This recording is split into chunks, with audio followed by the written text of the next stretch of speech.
Going on, everybody? It's Kareem Muhammad here with another edition of Noisemakers, a talk show of hip-hop, politics, and entertainment. And we've been talking here this month about, some of the images that we see on the big screen, on the small screen, in the theater, as it relates to our people and just, society in general. So one of my guys here who's trying to, clear this up, tell the people who you are, man, and tell the people what you do. Well, everybody, my name is Rico Nance.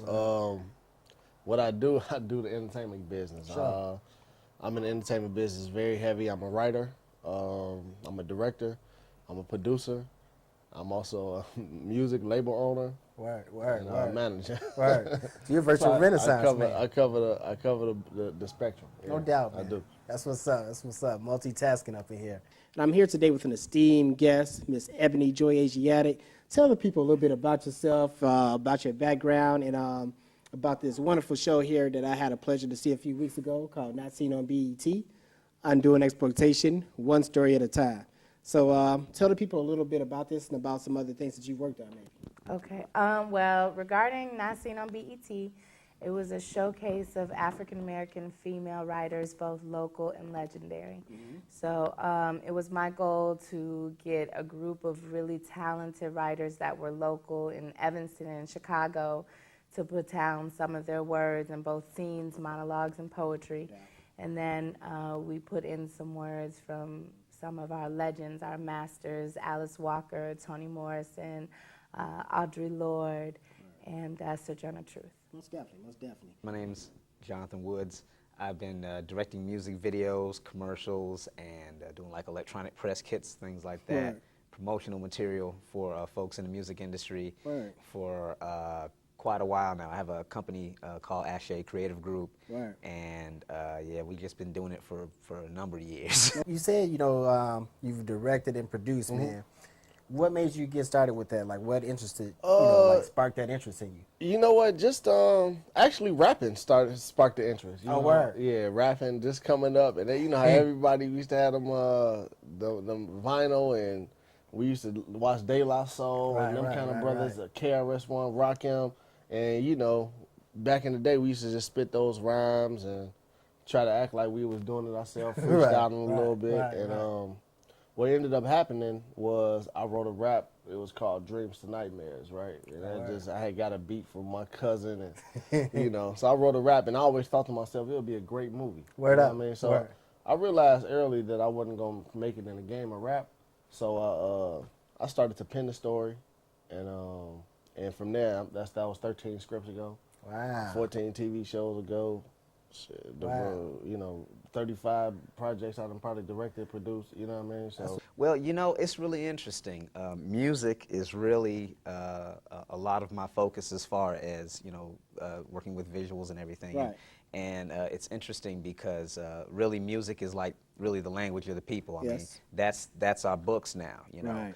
And I was definitely concerned, about the images and everything and how it is that we were seeing. Of course, originally, I went to film school and everything, and I was really going to school, become, a wider, filmmaker and everything. And back then, it was like a little bit before, like, Spike Lee and all this, so that was more so the language of the people, back then, but now it's definitely music and things like that. So most of the work that I do, even a lot of the original scripts and screenplays that I write, music is a very, very, very strong component to the type of things that I'm doing. But really, yeah, that's it. Just being a kid growing up and seeing all kinds of interesting films and things, and realizing that I hadn't seen very many films about some of the folks who either came up the way that I did, or that were in my environment, and then, like I said, I ended up going to film school and found so many different ways, of expressing ideas, like I, got hip to, David Lynch, to Terry Gilliam, to other, interesting filmmakers, and finding, other interesting ways of communicating. So, and really like, deep, ways of communicating, our experience and things like this. So really a lot of it was just, at first wanting to show stories, about, people who I kind of knew about, or the experience that I have when I'm interacting with people. Right. You know, those subtle, interesting things that come out, and some of the people who who are, just regular characters. Most def. So yeah, really, it's that. A lot of it was that, and then also to tell certain stories and put certain things on people's minds, not really to like shove an opinion down people's throats, right. but just to raise some questions and get some people to kind of like, hey, right. ask some questions. I know there's a feature film which I directed called Love Shorts.